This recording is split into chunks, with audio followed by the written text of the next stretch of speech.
Welcome. You are about to start on an unforgettable journey. Journey.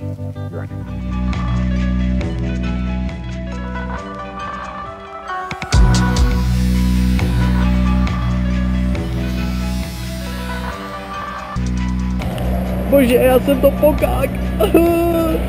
Normálně tady stopuju, každýho se ptám, jako jestli by mě nemohli vzít a tak. A pak mi zastaví auto a zeptá se na cestu na Brenner. A já mu to tak jako vysvětluju, že tady doleva a tak. A chápete, na Brenner. Už se bylo být kus dál. Moje snídaně. Vlastně, takže nejdřív jsem chytl Jožu. Joža byl v takovém nákladáku, ten mě hodil do Bolcána. A z Bolcána jsem chtěl hnedka během minuty dalšího týpka, který, ví co to bylo, no nevím, no. Vypadá to jako, že to bylo nějaký kradený auto, ale no nic. No a ten mě vyhodil tady krásně prostě na dálnici, takže jsem zvědavý, jak tady budu stopovat. Haviko, ty terme. Stál jsem na dálnici asi hodinu, protože mě tam nikdo nechtěl vzít z Trentína, takže tam to bylo docela hustý. A co ještě? No a pak jsem hladovej, žíznivej, že jo, a v Itálii to je trošku drsnější se supermarketama, takže tady vidíme otevírací doby. Máme siestu, 2,5 hodiny teďka, takže to nám vůbec nepomůže. Pravděpodobně lanovka nefunguje, protože je v opravě. Bus nahoru nejezdí, protože jsou prázdniny. A informace jsou tady, no. Ale nikdo tam snažil pomoct jeden týpek. A ten mě hodil na nějaký pole, na tom pole mě viděl nějaký rogalista, ten rogalista mě rychle vzal a hodil mě sem na přistávačku. Tak jsem doufal, jakože by mě někdo mohl vyvést nahoru. Problém je v tom, že už máme kolem 3 hodin, což by určitě nestačilo na přelet, tak uvidíme, jak se to vyvrbí. 16:21, konečně jsem se dostal na vrchol kopce a já mám takový problém, protože tam vzadu, jak vidíme, se převíjejí mraky a přesně tam jsem chtěl letět. Místní piloti mi řekli, že to asi nebude dobrý letět tím směrem, jelikož tam je i silný vítr a natlačil by mě to asi, jestli tam začne bouřka do té bouřky. Takže uvidíme, jak se budu cítit ve vzduchu a pak uvidíme dál. Tak de facto, omlouvám se, že jsem to nestihl vytáhnout během letu, let nebyl moc dlouhý, protože jsem měl strach z těch mraků, tak jsem se jim hrozně vyhýbal, ale jo, dolítl jsem aspoň do nějakého většího města, odsud pojede snad vlak. Tady jsem přistával těsně před stromečky a tady začíná hnedka město. Myslím, že víc do centra to nešlo. Tak jo. Krásný to bylo. S větrem v zádech. Od rána jsem toho moc nesnědl, snad jenom oříšky trošku a čokoládu. Pití jsem měl tak 3 loky. Ale pořád se ještě držím, takže při první příležitosti bude nějaký díl. Manžáre. Tak koupili jsme si salát, sušenky, ananas a lístek do Bosána. Jen mi to pomůže, ale...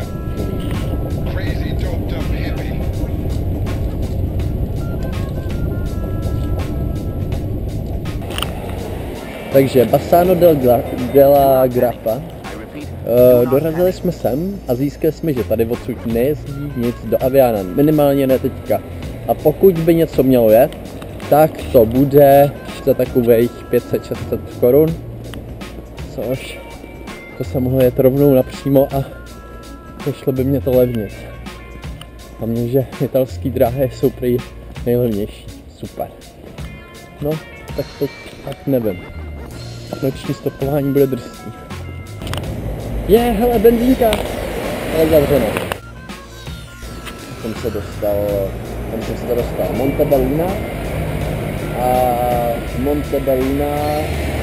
do Montebelluna mě dostal jeden člověk a ten člověk byl fakt hustý, protože měl jet dopadově.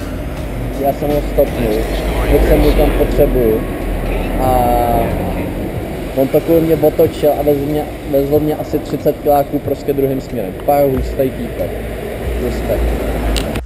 teď jsem se rozhodl, teď jsem v Piancavalu, jelikož tady v Avianu je vojenský prostor na to, tak se tam nesmí letět, tak se snažím vyjdu tamhle horu, která teďka není vidět, a zkusím odlítnout odtamtud a letět do Alpaga. Šel jsem na tu horu a tady vítr fouká ze severu, studený, a z jihu, z Aviana, fouká teplej jižní termický vítr, tak proto jsem na jižní straně. Nahřívám se tady a na sluníčku taky. Tamhle v dálce je Alpago, chtěl bych tam doletět a pak podél hřebene letět až do Lavaco di Terme, ale to nevím, jestli se mi podaří. Budu se modlit, aby vůbec ten start vyšel. Samozřejmě nikde v okolí žádná lidská stopa. A to je ještě bivak. Kecám, jenom jsem teďka vyházel. Tak jo, dostal jsem se do Alpaga. Krásný výhled. Měl jsem tam pár hezčích výhledů, ale bohužel to jsem musel moc pracovat s těma rukama, tak to nešlo. Tamhle je údolí, teďka dělám střelem, tamhle dopředu. Včera jsem tam taky letěl a docela mě to vytrestalo. Jsem zvědavý, jak to bude dneska, doufám, že mě to trošku povozí. 1700, už nejby říkal, když máš 1700, bys to měl dát, když dole bude termika. 1700, nevím, jestli tam je vidět. Variotka. To se říkáme všechno. Jinak slušní stoupáky, občas mám bobky.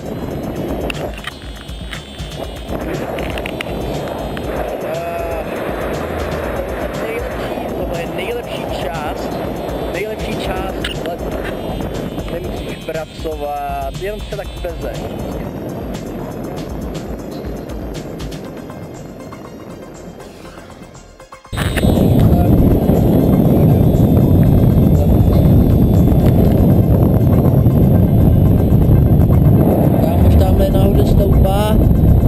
Já jedu trošku jako dolem, no. Další přeskok.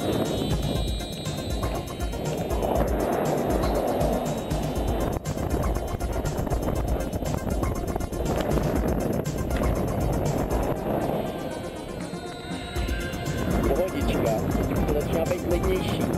Termika už není tak strašně kopavá a já to jdu náhle natočit tamhle na tu louku.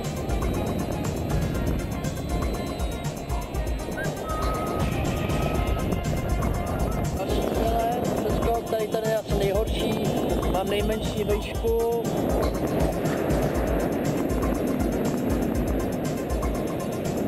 Kámoš za mnou, tam se ke mně připojil, tak je o hodně vejš pořád, ale není rychlejší, takže uvidíme, kdo dřív přistane a podle toho sudím asi, kdo měl horší taktiku. Pohodička.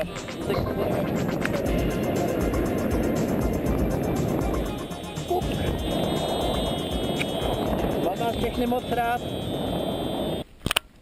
Tak už jsem taky zavětvil. Chtěl jsem tady přelítnout takový kopec a v poslední chvilce jsem si říkal, že kašlu na to slítávat dolů do údolí, radši přistanu tady nahoře a přistávačka byla zvláštní, nevěděl jsem odkud fouká, ale taky jsem to krásně zavěsil omylem. No tak uvidím. Teďka si typuju, že tak 20 metrů popojdu a můžu letět dál. Hledám teď startovačku a zatím to bylo buď to do stromů a tady jsem doufal, že mi najdu něco a já nevím, no, nechci to mám zkoušet na ty dráty. První drát a pak vysoký napětí. potřeba mazat.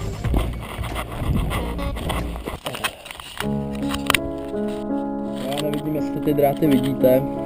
Vysoký napětí, asi šance nulová, kdybych na ně nalít. Kdyby to fungovalo termicky, tak bych je nadlít. Podlítávat je nechci, když je tam dost místa. A střídá se vítr ze zdola termický a ze zhora normální. Vůbec se mi to nechce chodit dolů. Typu, že jsem v takový vejšce, já nevím, 1200 metrů. Ale to se asi nelajstí. Musím přiznat, že fakt mám strach z toho. No a nevím, takhle asi 5 metrů pod horizontem jsou ty liny. Já nevím, jestli bych do toho měl jít. Startovačka jinak vypadá docela v pohodě. Tady další kabel. Radši zkusím mít pod ty kabely a pak když tak to někde odpálím, když to bude možný. Bože, díky, aspoň jsem na tohle rozhodnutí. 5 minut a podchází ty liny. A tamhle by to mohlo vypadat dobře.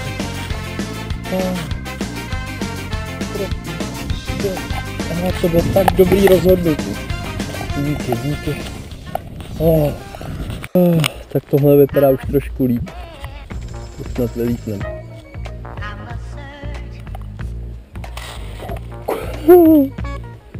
Kabin bude síly, trošku větru a bude to dobré. Tak, teď jsme tady přestáli. Taková přestávačka. Sluníčko akorát zašlo. Tam děje nějaký... Tak ten děda se jmenoval Giovanni. Byl to super týpek. Protože byl jsem někde úplně v horách. Pořád ještě. Myslel jsem si, že už jsem to slítl docela dost. A on mě svezl docela velký kus dolů. Vyhodil mě tady u vlaku. No takže já se snažím stopovat dál. A snažím se dneska asi dojít La Vecchia di Terme, abych tam když tak přespal a druhý den mohl letět dál. Typuju, že to je takových 20 km. Takže už po 50. ne, tak prostě po několikátý jsem chytil stopaře, který vůbec nejel mým směrem, ale přesto mě vzal. Za jížka se, já nevím, 40 km, teda 20 km pro mě dál a zase musel jet zpátky. Fakt někteří stopaři, jakoby lidi, co berou stop, jsou fakt hodní. A teď jsem v Léviku pod startovačkou. Teď bych chtěl zase přivstat se a vyšlápnout se to a teď zpátky do nějakého jezera. Tak dobrou noc. Tak. Dobrý ráno. Už vychází slunce. Zima byla docela studená. Klopal jsem kosu. Ale asi jen 3krát jsem se probudil zimou, jinak to bylo v pohodě. No to je docela hezký místečko.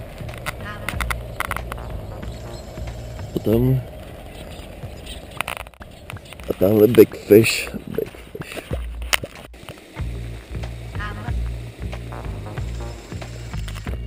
Takže pohodová hudbička. Nějaký děda mě vyvez až sem nahoru. Takže jsem ani nemusel šlapat, během 15 minut jsem byl nahoře. Dneska je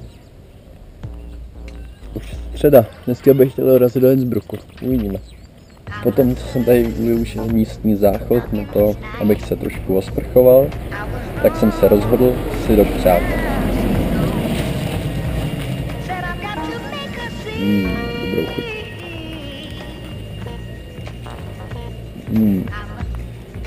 Konečně jídlo. Nejenom moříška a čokoláda. Tak teď jsem ve 3000. Máme Trento. Thousands of dollars worth of electronic surveillance equipment. What we got to show for it? 5 tapes of running water. 3 of a garbage disposal. 2 of a vacuum. Oh, and a beauty of the surf running high as diamond.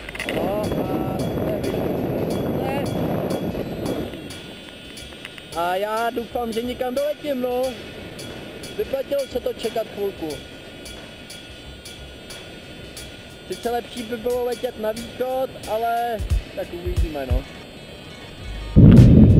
Tak Trento už máme tamhle. Ne, tamhle je Trento. Tamhle je Trento. Tamhle tamtud jsme vlítali. Tam je taková hora nikde. A teďka nevím, kde je Boston, ale musí to být nábrko.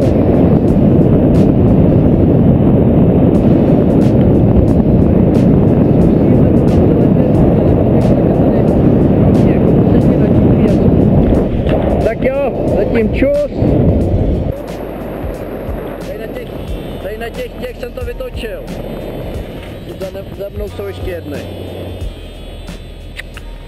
Přátelská oblast pro paraglidisty. Velký údolí a všude natažený dráty s vínem. Super. To jako kdybych tady musel nouzově přistávat, tak to je hodně.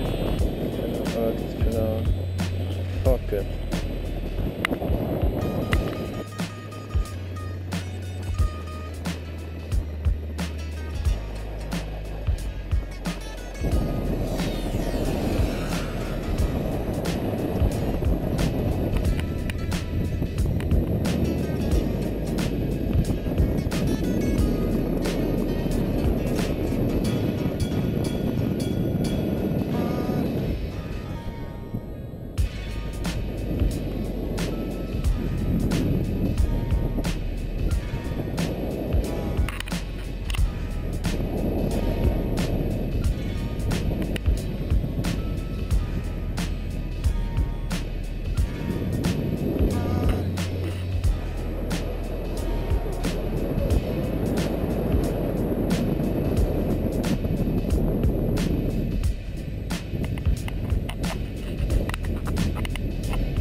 Krutě!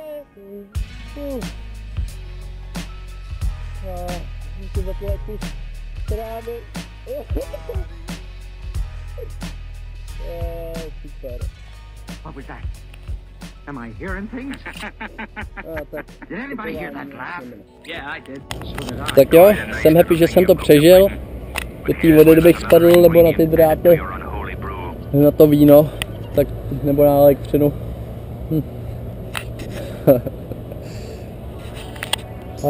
Krásný je to život. Co dál? No, jdem na ten start.